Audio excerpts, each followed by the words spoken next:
Hi there. I'm Pat Erdley with Shift HR, your outsourced human resources advisor.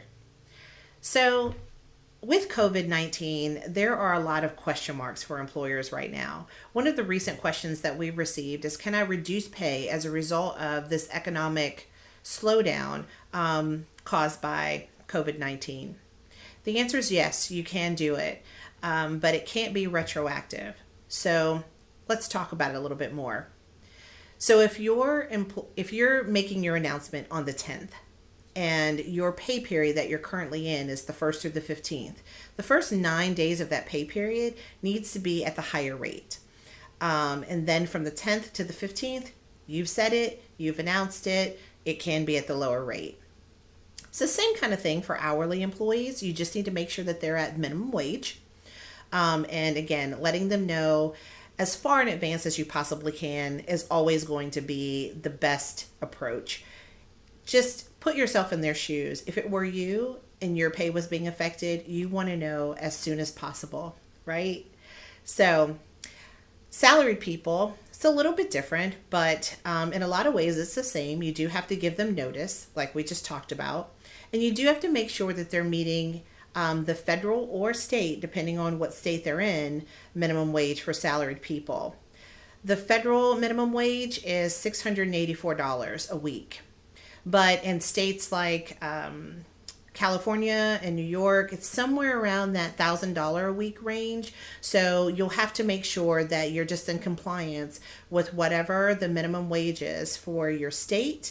And if it is higher than the federal guideline, and if not, then the federal guideline. What if you don't have enough work? They're a salaried worker, but there's just not enough work for them. In those scenarios, you can change their status. You can temporarily reclassify that employee as an hourly employee. But I would only do that temporarily, and I would also only do that if it's going to be more than 3 weeks that you're going to need them to be at that hourly rate. Okay? But again, you would have to let them know in advance or the day that that's going to happen, and it would not, again, be retroactive. The last thing I'll say is some of you have contract employees.